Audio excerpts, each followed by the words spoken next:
Hello, hello. It's Tuesday. We are back for our author talks and give it a minute. Super duper excited to be having a conversation with you guys and Ben Stimpson, who wrote Ancestral Whispers.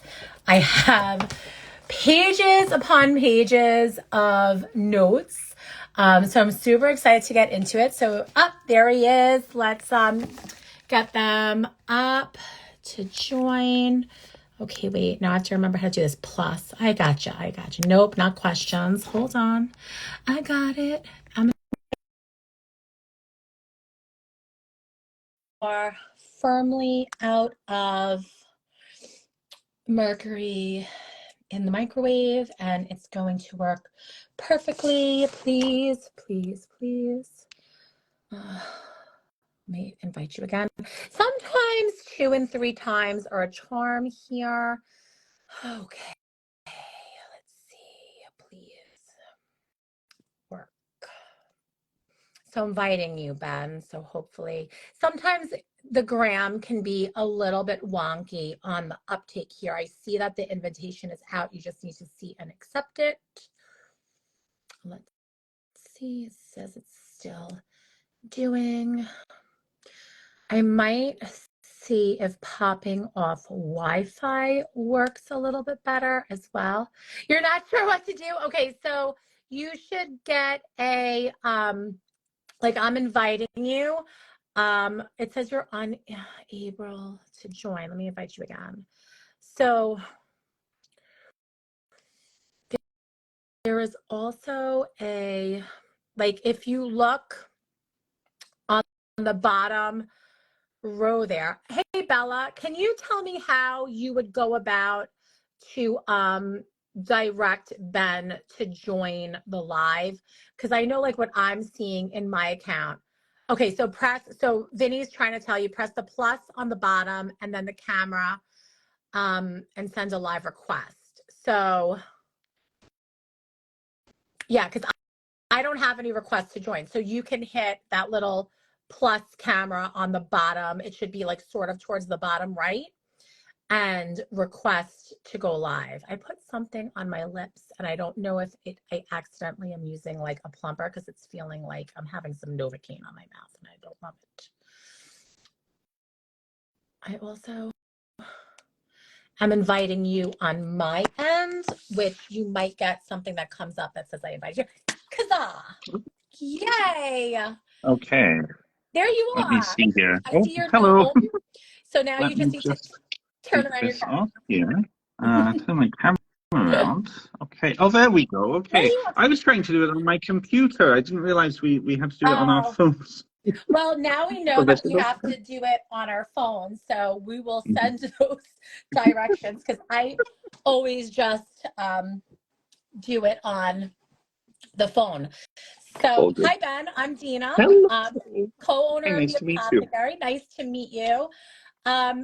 Welcome to our author talks, or doing them quite more frequently moving forward. And I'm really excited to have you in the middle of shadow work season and the veil being thinner for us to access our ancestors. And I have your copy of your book here, Ancestral Whispers, A Guide to Building Ancestral Veneration Practices, which came out September 8th. So it's been pretty recent.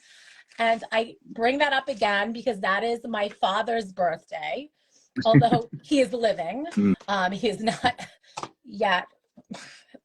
He's fully entrenched in the entrenched in the land of living. Yes. But an interesting little connection there. So how's it been going? How's your experience? Is this I went to your website. I want to see if this was your first book. So I did a little bit of stalking on you.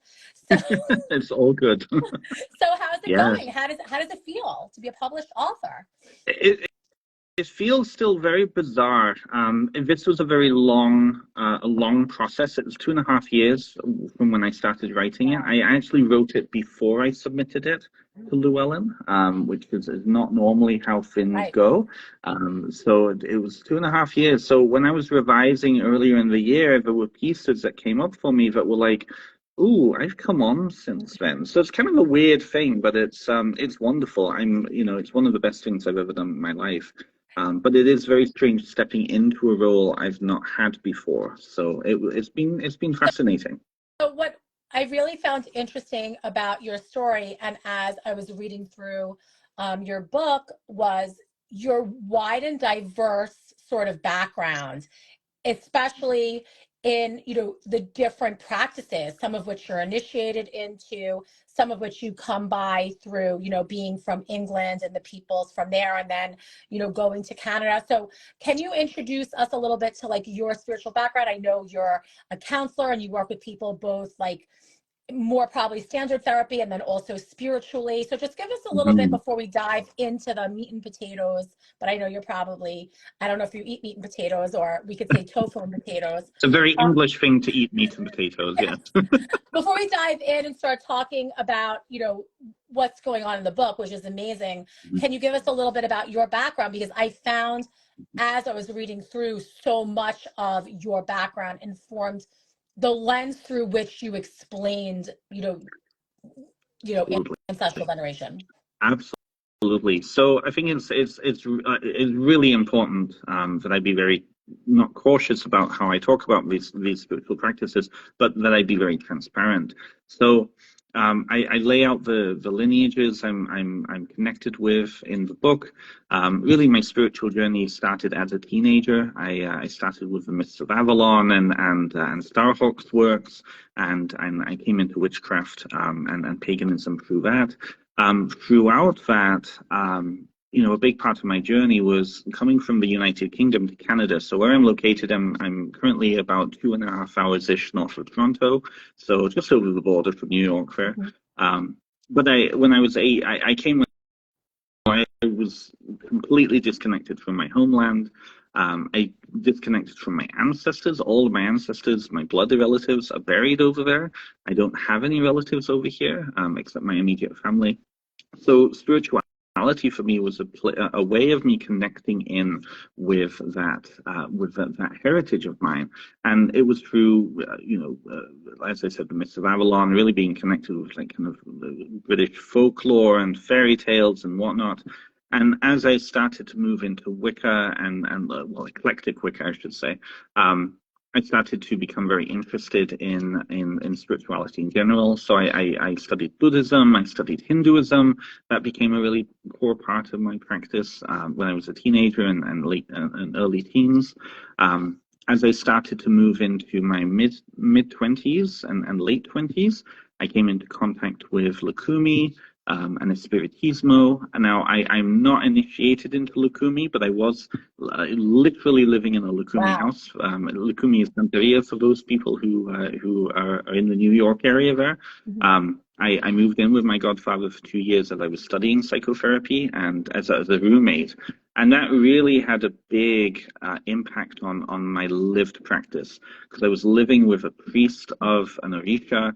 His Orishas were in the same house as us. It was a lived experience for Wow. us, and it really made a big deal. And so from that, I really reconnected with my ancestors, because what Lukumi gave me was a really strong and grounded ancestral practice. From then, I springboarded and I started to reclaim my ancestors in the United Kingdom. I started to explore my other ancestors, my ancestors of affinity, my ancestors of place, my ancestors of concept, all of which I outline in the book too. So really the 5 major spiritual practices I draw from is Hinduism, Lukumi, Spiritismo, British folk practice, and part of that is also Druidry. So really drawing on multiple areas of my life and the experiences of my life. I think it's so wonderful how you describe, living with, we obviously Santeria, New York, that's what we're going to say. And the people down here are going to understand, although I know what Lukumi is, like, know it as Lukumi is all as well. But what I found, I think, the most interesting, and for everybody watching, I know we actually have sold a bunch of copies of your book, and I don't know how far everybody has gotten into Ben's book, but as I was reading over the past couple of days, I think really broadening the perspective of how we look at just the term ancestor.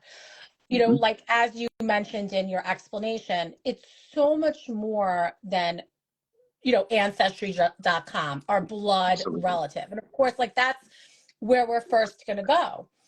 And what I've found interesting is, you know, the idea of, you know, founding ancestors, you know, the conceptual ancestors. I have a big star. We actually have something in common Oh, because you schooled me on something that I wrote down page 57 because I have an undergraduate degree in history. And my specialty, you're going to find this maybe to be a little bit funny from a girl from the New York tri-state area, was primarily Tudor Stuart monarchs. And my honors thesis was written about like the Elizabeth Mary Queen of Scots push-pull with Protestantism and Catholicism and that whole thing through the lens of the popular literature and music of the time. A very fantastic. interesting Fantastic. thing. So I'm reading about how the Plantagenets, right? I think I'm saying that correctly. Plantagenets, Said yes. that they were ancestors of the devil, demons, as their sort of, you know, founding myth, which I want a refund on my Bachelor of Arts because that had never come up in any of my history I'm classes. shocked. I'm actually really shocked by that because a lot of the medieval professors I know love those kind of origin myth stories because they're so insane and nuts and beautiful and wonderful, you know? Yeah. That's a really good example of the type of origin story that so many communities around the world have. Now, us in the Western rationalism lens, right, we tend to dismiss those as just myths. Oh, they're just myths, they're just silly tales, right? But when you look at what they're actually doing on a multifaceted level, what they're doing is they're giving a family not only a reputation, because if you say our ancestor was Melusine, the devil, the water devil of the spring, that has a certain connotation of a certain infernal power. But that also helps to explain then why they're so powerful in the world, why they're so powerful in warfare, because they have that violent streak. That goes right back to ancient Rome, right back to ancient Greece, right back to ancient, like the dynasties of ancient Egypt, right? You know? And so I think when we start to look at stories like that, and even now, I mean, look at Iceland, for example. You look and you talk to people of Iceland, modern Icelanders, and they can trace their origin right back to all of the characters in the Icelandic sagas. Right? Those are not just mythology for them; those are origins for them. And it's a way of not only binding an identity, a communal identity, but also explaining certain features of ourselves. And I think that that's really important. So with that, the Plantagenets, you know, they explain themselves in that way. And it was a way of saying, don't mess with us because, you know, we have the blood of the devil in us, right? You know, and I think that goes to, you know, some of your explanation in, you know, maybe spirit guides and, you know, having a metaphysical shop. A lot of, you know, the younger folk, you know, I don't want to put an age around it, older folk as well, you know, the deities that they sort of take on as a part of their spiritual practice that might not have been assigned to them by their families of origin, right? So many younger people, you know, and that sort of speaks to that myth or that tale, or what are we looking to sort of bring onto ourselves as a trait or as a way of bolstering us or a way of supporting us. So how does, you know, working with Lilith or you know, Kali Ma or whatever it is, and from whatever, you know, grouping of those deities. But I found that to be such that section that you were writing, such, you know, you don't think about things This is the sometimes, thing. No. you know, as to why we do what we do. Yeah. It becomes so subconscious, right? Just, and, you know, the fictional characters as part of ancestral practice is so beautiful. You how many, like you said, Vampire Lestat was, maybe a character that is important to you for whatever reason. And you had a couple of references to Neil Gaiman, and I laughed and I wrote, for me, like The Endless from Sandman in the Oh, I 90s love was it. very Yes. important to me. Death and Dreaming and Delirium, like they were, the very important outcasts. Which struck a chord with you, Mm-hmm. right? Correct. Yeah. Yeah. And so, how wonderful through reading your book to be able to take your practice and expand your ancestral veneration practice beyond your blood relatives or even your adoptive relatives, just because we're either in the family by birth or by adoption or acceptance or just close ties in families. Even if we chose our families, we could still very much not love them so much in the end, This right? is the thing. This is why the main word throughout the book is relationship. And it's funny, I was talking about this in a class I was teaching last night about this. When you look at, like, the Western world is really based on that Christian paradigm, Mm-hmm. medieval Christian paradigm, Yeah. which really privileges blood relationships over other things, right? When you actually think about it, though, we know instinctively that it's about relationship. It's the society and those expectations that make us second guess, right? Yeah. Very common now, people going in and getting their DNA done, especially if they've been adopted, Yeah. and meeting their parents. Well, their biological parents. Does that negate the entire relationship you have with your adoptive parents? If you meet a sister or a sibling, for Right. example, that you didn't know about for 50 years of your life, 60 years of your life, right? And it happens quite Yeah. often, more often than we like to think, right? You're assuming a type of relationship with that person because you happen to have the same DNA, right? You don't have relationship. You might have a type of relationship. You don't have relationship. But Right. society tells us, well, you have relationship with that person, therefore you should you should have him in your Yeah. life, all this, right? And I think that people, especially Westerners, get caught on this. So when they do their genealogy and they find out that they or some of their ancestors were adopted, then it causes so many issues of grief with, oh, well, I don't know who I am. Well, no, you know who you are. You are who you Yeah. are, right? So all of these ancestors, really expanding that sense of what an ancestor is really about then really bringing the story back to ourselves. And I think that piece around looking at relationship as anything, any being, anyone who has contributed to who we are expands it so that it isn't just the dead. It's the unreal. It's the always real. It's the endless, Yeah. right? Anything that we have relationship with. But that has to come to, and I'm sorry, I'm just spouting No, off I here, love it. but that has to come back to ourselves and how we then relate. One of the people I had in my class last night said that to them, a deity is not an ancestor.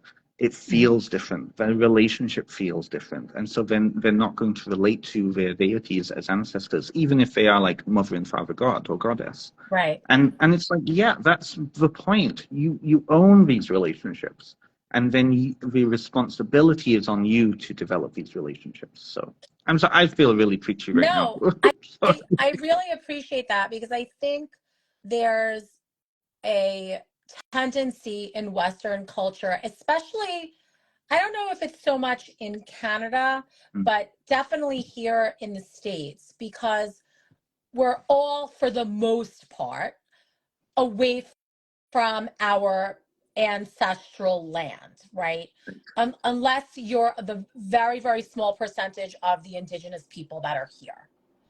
Mhm. And so, and then so much of the ways of, where we are from has been changed to assimilate here or belong. And let's face it, as we've decades upon decades of intermarrying and commingling, we're creating something new. And so it's this very diffused and seemingly, although I would say that is not so, without identity.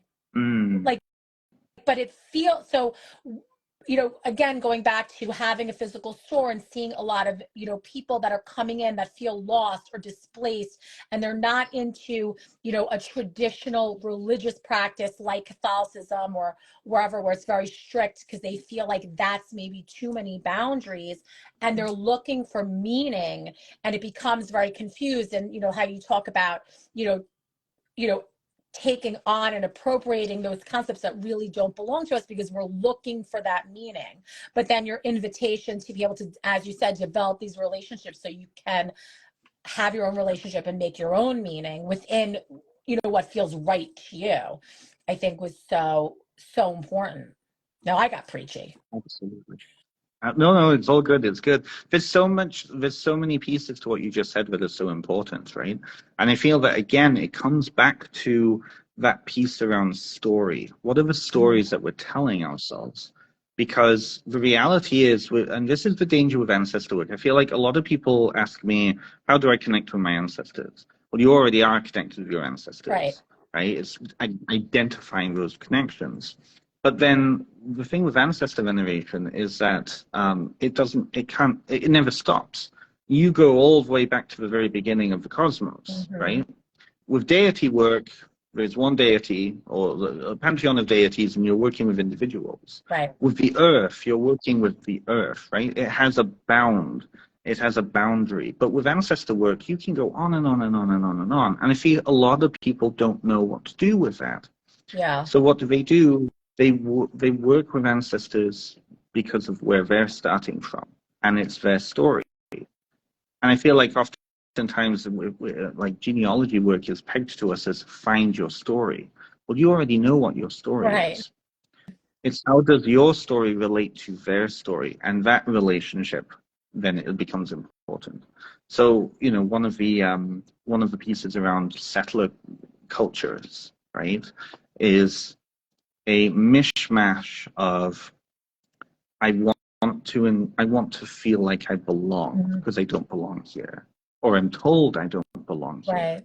And so I have that yearning for a homeland somewhere else, over in Europe, over in Africa, over in Asia, wherever it is, right? For a lot of people who they were forced to leave, or their ancestors were forced to leave those places, that trauma reverberates down the generations. But how does it do that? Through story. Yeah. Right. You know, and so we're funnily enough, and I only realized this yesterday as I was talking it out with some of the students, and they were teaching me what we are actually doing when we try to connect with ancestors through genealogy. So we're actually connecting with a story that is told about those ancestors. We're not actually connecting with those ancestors. Right. And what happens with that then is that we get stuck in the past, whereas ancestor veneration is about relating now. And when you relate now, you have the ability to form new stories, right? If that makes any sense. It does. It does. What do you say to the people? And I know you touched on this in the book a little bit, that whether we knew our ancestors or we don't know them, they're many generations removed, but there might be difficulty with who they are, or what they did maybe in their lives, that, you know, through the lens of 2023, right, it doesn't work for us. Right. You know, you see a lot of that, you know, disconnect with people because, you know, whether, you know, my daughter's, my ex-husband's, the father of my children, how do I say this? His people came over from England a very, very long time ago, pre-Revolutionary War. So like original settlers ended up somewhere near Appalachia. But I'm sure some of them, you know, were slave owners. It would be fantastical for that to not be the case, right? Right. So I know she's always had a difficult time reconciling that portion of of like feeling, you know, that responsibility as being the now living survivor of a lineage that maybe did things that in 2023 are, you know. Right. So what do you say to those students that are like, I want to work with my ancestors, but I hate them? I say this as somebody who's an immigrant, and I say this as somebody whose ancestors are not settled over here. Mm-hmm. So I want to put that out there. But I think again, there's three parts to that, and I think this is one of the major questions that gets asked, Mm-hmm. especially in settler countries, right? And I think again, it comes down to that idea of story. So that idea of when we look at the story of what's being told and the reality of what happened, we get stuck in the past. And so what happens then is we are then focused on the past, not on the present or the future. People feel like they have to take responsibility for what happened in the past, when really then they need to take responsibility for the lineage that is existing now of what that happened, right? So the thing, the realities of slavery, right? None of us can go back into the time and stop slavery from happening. And so we're not responsible for slavery, but we most definitely are responsible for the effects of slavery in today's society and changing that. We are changing the legacy going forward. That's what we're responsible of. I think the other key piece here is, this is going to sound harsh and horrible and maybe dismissive, but when I hear somebody say, I have a problematic ancestor and I don't want to deal with them, what I actually hear is, I don't want to be reminded of that responsibility. And so I'm going to just make them the scapegoat and put it all on them and say they were a horrible person and I have washed my hands of it. Now, that doesn't actually help anybody. And it certainly doesn't change the future. What it also does is, and this comes, maybe ties into that idea of forgiveness. Forgiveness is a big issue with people because, again, it's that responsibility piece. And I think that when we're able to say that what happened and it was horrible, we release the ancestor from being stuck in that place, and they're allowed to join us in the present to continue going forward in the world. It also releases us, right? Yeah. Because again, it's that we're relating to that ancestor through the story and not through them directly. The whole thing with ancestor veneration is that we're relating to the spirits now in today's world, right? Yeah. Now, the really problematic ancestors are the ones who are not prepared to join us in today's world, right? Yeah. Right? It's like that character on AHS, no, not AHS, yes, AHS Coven, who was reincarnated, the Kathy Bates character. Right. And she was like, oh, there's a black president, oh, I can't do that, you know. Right. Bring those into the future. That's where the healing is. Ancestral healing is bringing those individuals who are stuck in the past into the present now, so that they join us going forward into the future. Yeah. The ones that become dangerous are the ones that are not interested in doing that, and they're stuck wherever they are, right? Yeah. If that makes sense. Like ghosts, right? Yeah, haunting. Yeah. I mean, it does make sense. And I know you did speak in your book about, you know, just because there are ancestors doesn't mean that they inherently want the best for us. They might be, you know, looking to manipulate to keep us in a way that they're comfortable with, and that, you know, unhealthy patterns. And we need to be aware of that as we begin our practices. You know, it isn't, you know, it's very real, and we can't just be a Pollyanna about it. No. The story that you told of the woman at the fair that you were vending, looking for the psychic to speak to her husband so he can give her the next couple of months forward of marching orders was, oof. Yeah. Can I just say that, well, it is so refreshing to speak to somebody who has done their homework and gone through the book, because every time I have a chat like this, I'm like, oh, that's so good, I need to write that. Oh, it's in the book, okay. Yeah. No, I have many pages with that I wrote with actual page number references. I thought I was in school again as a history major. This was I think you actually even referenced one of the books from my primary sources that I would rush to the library at the beginning of every semester and make sure I got it, because I am old enough to have my Bachelor of Arts at a time when there wasn't really internet. So we used the big tomes of, Yes. And it says a lot that modern education hasn't moved past, like they're still using the same tomes from, That's for Yeah. sure. Maybe now it's a searchable PDF, so you don't have to, but Yeah. I Sorry, go on. I appreciate that. I want to speak about, I wrote page 89, healthy and unhealthy family dynamic systems, because something that struck a chord with me was, and I don't know if this is because of we share probably similar origin places, because I'm English and Scottish, mostly Scottish, but a lot of this self-made family business, like working till you drop dead energy, Yeah. right? Yeah. And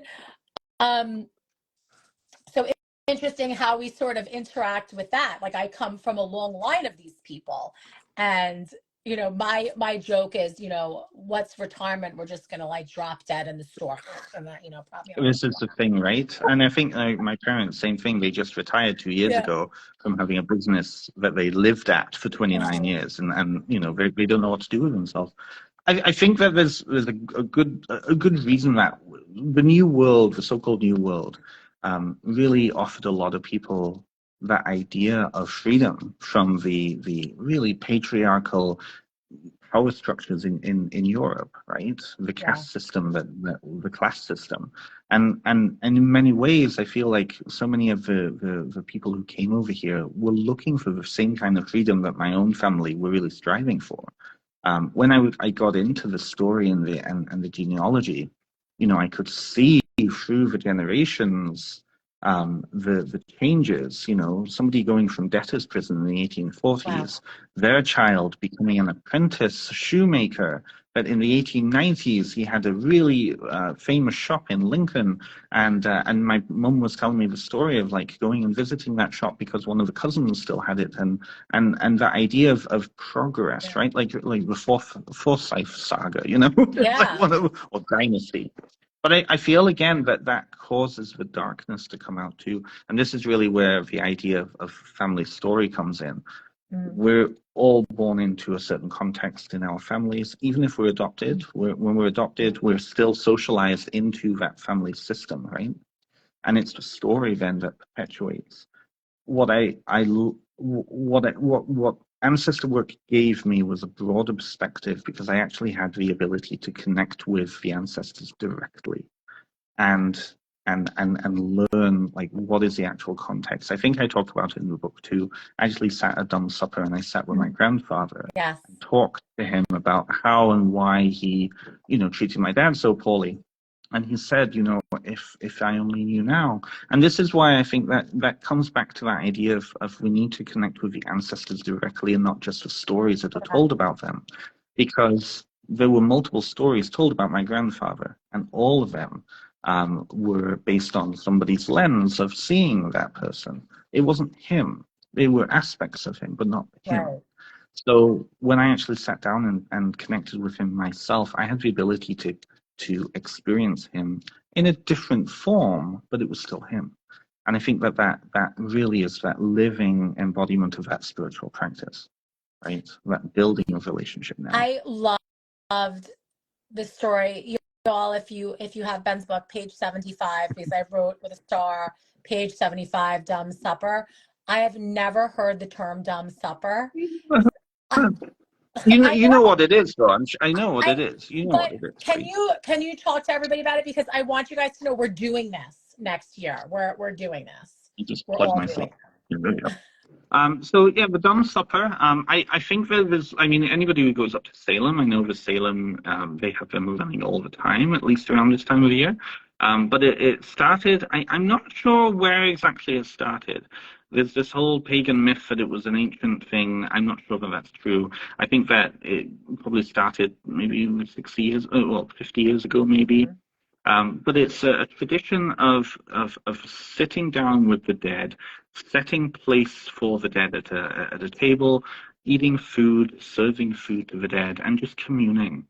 And it's different from the death cafe that a lot of people will see in all over the place. Now, death cafe is where you just go and you sit with people like a support group and you just talk about death or death topics. Right. Dumb supper is actually that communing with the dead. And there's various different groups that do it. Again, I know that in Salem they do a lot. Down in New Orleans they do a lot. New York, I'm sure. And it really it's a seance. I think that might be where it started to originate from. It's a seance, but it's you're communing with the dead directly. You're not having a medium do it for you. And it's quite palpable. It's very emotional. It's very emotional.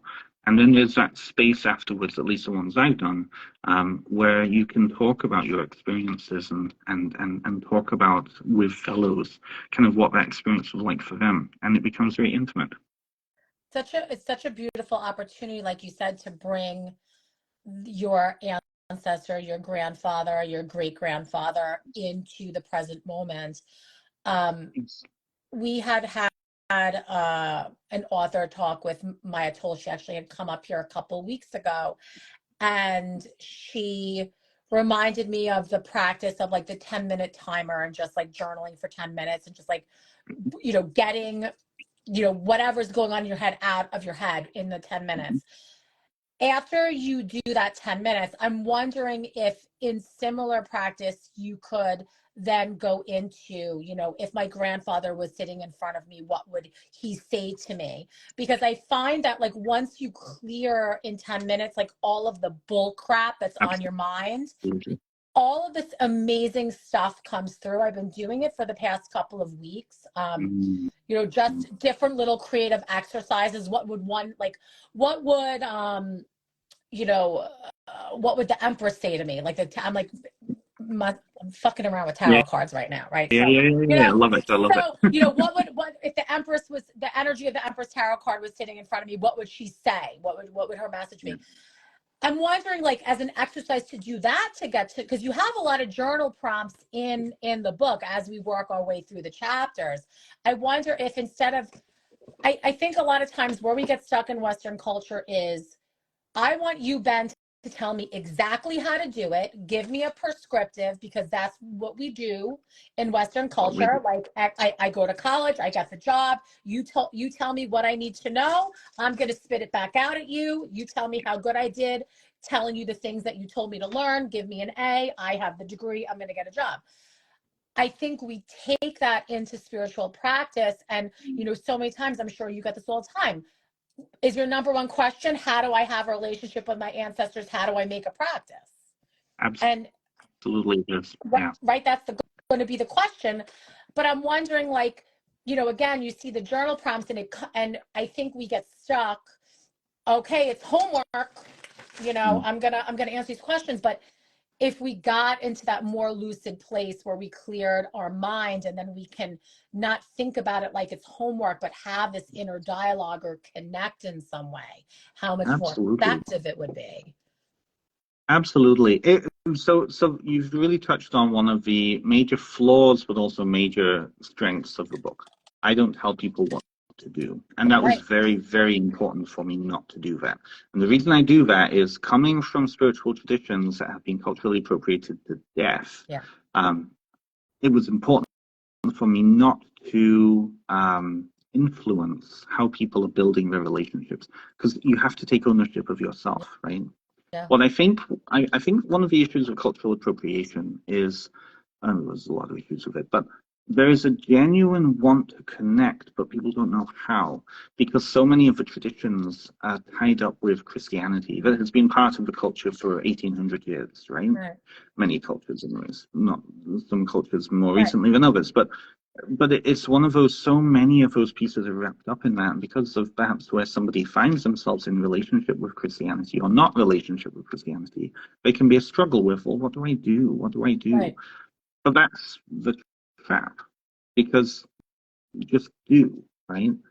It's, if you're building a relationship with family, regardless of how we define that family, you're building your relationship in what you already have with you, right? And so it's not my place to tell you how to have, you know, a chat with your great grandmother. It's not my place to tell you how you commune with your fictional ancestor who might be Elizabeth Bennet, who you grew up with as a child, right? It's not my place to tell you that your relationship to the centaur is inappropriate because Right. it would be just about me then. It's also not about me to tell. It's not my place to tell you, you know, how you set up your altar Right. space, because your altar space, your practice, your living practice has to come from your own worldview. It's like going back to what that student said yesterday, right? She doesn't see ancestors as deities. She doesn't see deities as ancestors. So if I were to write in my book, you know, communing with the great mother goddess as an ancestor, you know, set up an altar, blah, blah, blah, right? And somebody does it and nothing happens, then what have I done? I've actually influenced them for a defeat. I've set them up for a disappointment, in which case then I've closed down their possibility. Right. So the big work is really to understand worldview, but then really also experiencing. Now, there are ethical pieces to that. I'm not telling people to go out and just do whatever, right? There's Right. certain ways of doing spirituality, and I know you know this, and I think most of the people watching this do. But it really is about building that relationship in a way that is going to be authentic for you, that is going to also be in relationship with your ancestors. If you have, you know, if sitting and clearing your mind and just letting the ancestors speak through the pen is going to work for you, do it. Right. Right. Yeah. Mm-hmm. I I think that's, as you said, what really most took me about your book is that there are no prescriptions for any of it, but then at the same time, so much broadening of how we look at ancestors and what we consider ancestors, and giving people permission to do that. I think Very we much so. still do need, for whatever reason, we feel like we need Mhm. permission and to look Yes. at the world and, you know, ancestors and our spiritual practice Mm. in different ways, you know, and you know that that's why there are really dangerous situations that happen, and you know, and people get taken advantage of. So it is really commendable that you refuse to prescribe it, because very Well, I'm very well sure that, you know, prescriptive style ancestral veneration practices would be published, and they have been published. Like this okay, and well, I will say this. You know, I never intended my book to be the be all and end all of ancestral books, right? Mhm. There are some amazing books on the market right now that do prescribe from a very particular tradition. I'm thinking of there's a Correndissimo book that's just been put out by Inner Traditions. Mortellus has just put out a book on necromancy, and I actually had the chance to sit down with Mortellus a couple of days ago, and we traded notes because our books came out at a very similar time. Very similar, but they have a lot more prescriptions of what you can do in the practice, right? So I feel like my book would mix well Yeah. with those more prescriptive books. My book is really about that idea of worldview, Yeah. understanding what you actually believe, and that's where the journal prompts come in. Mm. I want to open it up, the last couple of minutes that we have together, to any questions that anybody might have for Ben about, you know, ancestral veneration and perhaps the different types of ancestral relationships that we can, you know, look toward including in our own personal practices. I don't know if anybody has any questions for Ben, you know, beyond blood relatives and adoptive relatives. I loved the idea of group affinity. I was talking to my Mm. mother this morning. My mother is a musician. She's a jazz musician, and she plays the bass, which is not a traditional female instrument. Especially, you know, she's 69 years old, and you know, back then you were just the girl pretty front singer. You weren't, you know, playing bass. And so, you know, she was like, yeah, like the affinity, like all of us musicians were like on the backs of the musicians that came before us. Like, and Yeah. it's such, I was like, yeah, mom, you get it, you know, and I think that's so interesting for us all, you know, the shop in which our store is, the physical location was built in the late 1800s. And Mm. it's always been a shop. Yeah. And we have shop ancestors. We have photos Mm. of the very first shopkeepers that came over Love it. from Russia. Um, Russian Jews, but Mm. non-religious, but Jewish. They had to leave. The world doesn't change much, and they set up shop in Amityville, New York, and we were able to find on Etsy of all places one of their original catalogs from the early 1900s of their, and we have it framed in our shop, of the little the vanity sets for women, set with mother of pearl with the handle. I Wow. and so they're not my blood relative, but we You're share related to them, bro. a lineage of keeping the physical location and the heart of the shop I running. totally agree with that. Right? I love that. I can actually really connect with that in my own personal life. So when my parents came over from England, Mm-hmm. they set up a brewery here in Canada, in Ontario. Beautiful. They had been publicans back home, so they ran pubs back home, and Okay. so they decided, okay, well. So they actually found an original brewery building from Wow. 1859 in this little tiny village, middle of nowhere, and the area that we were in, it was settled by Germans, and so it was like the brewery was the heart of the community, and it had been all sorts of different things over the years, right? So they were brewing with the original water source in an original brewery building after like 70 years of it being abandoned, pretty Wow. much. And there was something like like it was haunted. The original owners were there, and you could feel Henry in the space, Yeah. and you just felt when you walked in, oh, well, okay, we're back again. Okay, well, this is good. This is Yeah. what this place, and the brewery building itself felt like it had come back alive. Like it gets It was back happy. to what it was supposed to be. Yeah. Yeah, It gets exactly. happy. Yeah, That's yeah, that's what happened with our space too. That similar thing, that it became happy, and we, you know, took down a lot of the walls. They lived upstairs, and there's actually two sets of ancestors, because it was the Jewish family, and then it was an Italian family.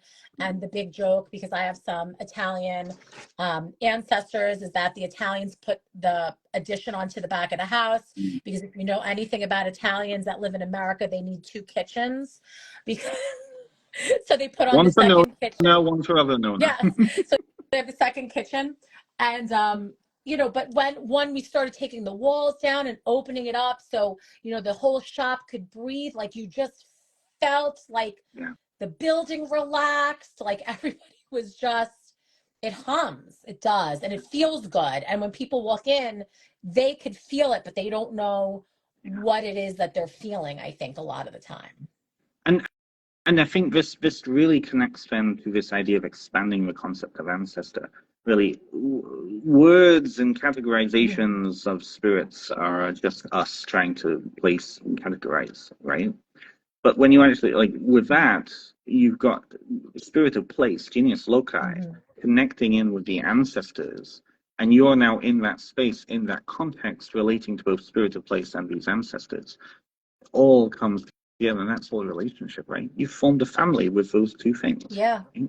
Or all those And things. and Yeah, and that's here we beautiful. and here we are, so different, all of us, Yeah, right? From different places, different perspectives, and yet we're not so different, which I think is so no, beautiful. Like in our hearts, like we all want the same thing. And I think for our space, it's all about connecting with the community and being that hub for people to come, and that's what the yeah, other owners would want as well. And it just makes it feel so nice. And yeah. um talk about a little bit about, you know, I think it's funny that that you had pets, friends, and spirit guides in the same line. I mean, I elevate My pet Mm-hmm. was supposedly my horse in the Civil War. I was told by a psychic Mm. that we all believe it, but um, a little bit about, bringing them into our practice. So this comes back to my comment about how we categorize, right? So in certain traditions, this is where maybe the traditional worldview comes in. In Espiritismo, for example, at least the Puerto Rican Spiritismo Misa Blanca version I was taught, we are taught that your dead, your muertos, are not your spirit guides. They can't be. There has to be a level of non-dual relationship there, because your spirit guides are there to really help you and teach you in a more like a therapist kind of way, right? You're not going to go to a family member to be your therapist, because there's a dual relationship there, right? And I know the Cubans, they have a whole other idea on that, but at least the form I was taught, there's this connection. So spirit guides are worked with differently. They have a different relationship. You have a different practice with your spirit guides to separate those out, right?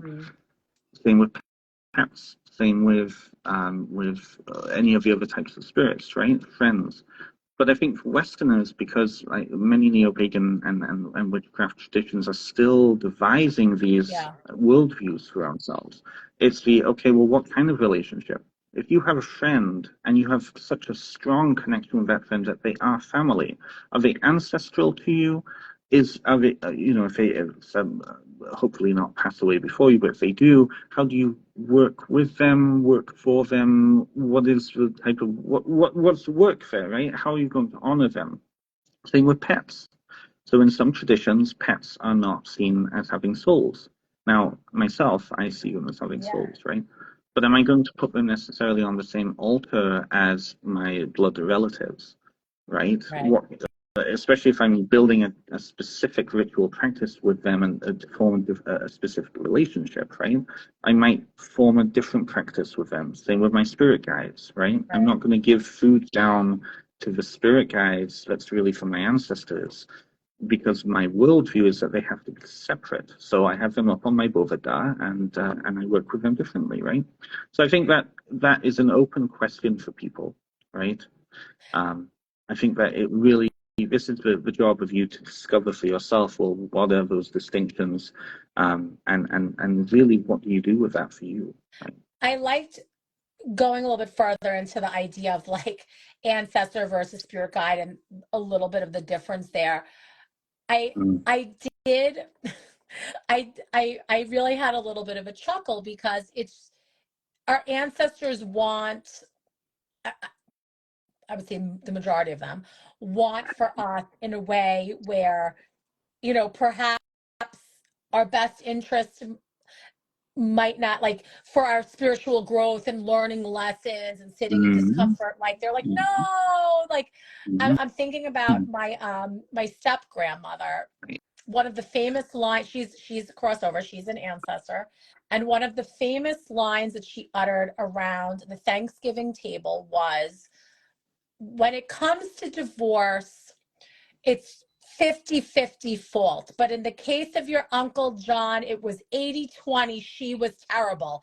And when I read that part of your book, I was like, she would totally be that way as an ancestor. Like, you would never be at fault. You would never have to learn the lesson. It would always be everybody else's fault. And like, I could imagine, like I could hear her in my mind saying, not you, it's all them, right?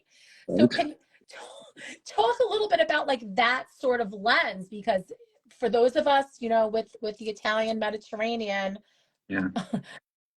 doting mothers, it's never our This is fault. the thing. Well, this is the thing, right?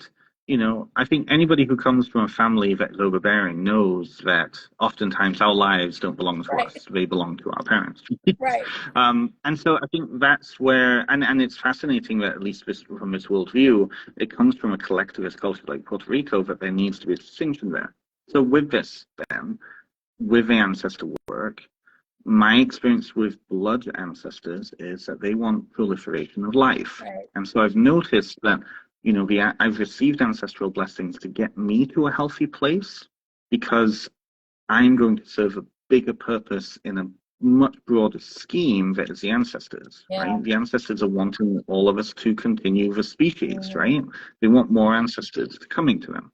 So what do? They're wanting us to be the healthiest that we can be so that we can be the best agents within a much broader tapestry that's being woven, right? Yeah.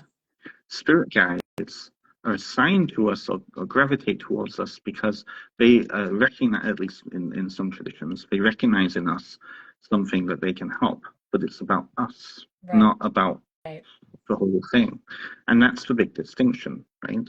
So if you go to a therapist, you're going for your own work. But if you go to a family therapist, they're looking at the bigger, broader thing, right? So this is, I think, like, particularly with the ancestors, because the ancestors don't go just back to humans. It goes all the way back to the first microbes, right? The very beginning, first life. And what did that want to do? Cell divide and separate. Yeah, right? life and life begets life. One of my grandmothers is crossed over, and it's been a year, I think. Time has been slippery the past couple of years. It's like a year and 3 years all at once. I don't know what's going on. But I remember right before she was passing away, and this typically happens to me right before one of my loved ones passed away. I was laying on the floor of my house, right at the foyer, which seems to be a place that I lay, and I don't know why. And I had this vision of my ancestors on a continuous line. And I was at the end of it, and everybody was behind me, and then it pulled back, and I was in the middle, and it was just on both sides, and I was like, holy shit, like it just kept on going. It's a great chain of being. Yeah. Right? Yeah, it's a great thing to be. And to extend that, and I love that image because I've experienced the same thing. It doesn't matter what kind of ancestor we look at then. Yeah. Because affinity ancestors, lineage ancestors are the same thing. Right? We've both done like so many years of schooling, right? Yeah. And we were taught by professors with the idea that this information that the professors are handing us is going to be, perpetuated in some way, right? Yeah. Professors make more professors. Right. That's the way of academia, right? Yeah. So it's like it's the same thing with conceptual ancestors, right? The ideas, it's very viral in many ways, I guess. It's very viral, but the ideas that an author puts into fictional characters is in order to infect, the reader, that will then go and tell those stories again and again. Story is viral, right? Story wants to be perpetuated. So it doesn't matter what story we're telling, whether it be the story of life, the story of healthiness, the story of witchcraft, the story whatever, right? The story of academia. It wants to be perpetuated. So we're just then agents, which goes against what many of us hope for in individualist societies like the Western world, right? We're the protagonist of our own tale, right? Right. No, well, it's so funny what is the page? When you're talking about, ideas, and collective groups, I sort of feel like that this speaks to that. How do you say that word? Egregore? How do you say that word? Oh, egregore. Yes, egregore. I've never heard of that word before, and it sort of reminds me of a concept. Where we are in Amityville, we're famous for the Amityville Horror House, right? And the tale and the story associated around what was a very, very real tragic murder of a family, and then the story after that about the haunting and the book. And there are some paranormal investigators that the shop has become friendly with, and we're talking about it. And I said, it doesn't even matter if there was a haunting or not, because the more the collective believes and continues to tell the tale of the haunting is real. Like it almost goes back and rewrites what had happened.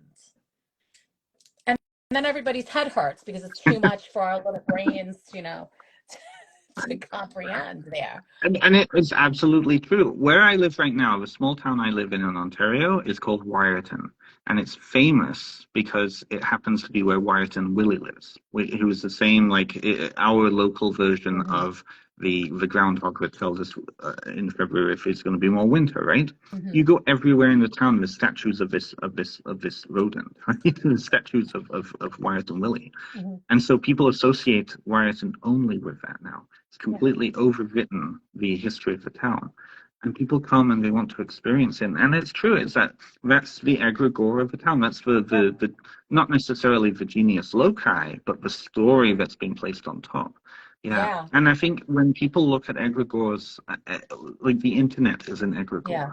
It is a space that we enter into, that we relate to, that we relate with, right? Yeah. The American Gods is a very good example of the concept of egregores, right? The old gods battling the new gods, which is the internet, shopping, you know, all these things, right? Yeah, it's so interesting, but it does really. Yeah, it's a brain fuck thing. Sorry. No, but it informs like how we think about ourselves and our connection to our places, our dead, what stories that we connect to, what deities that we connect to that have meaning, importance to us.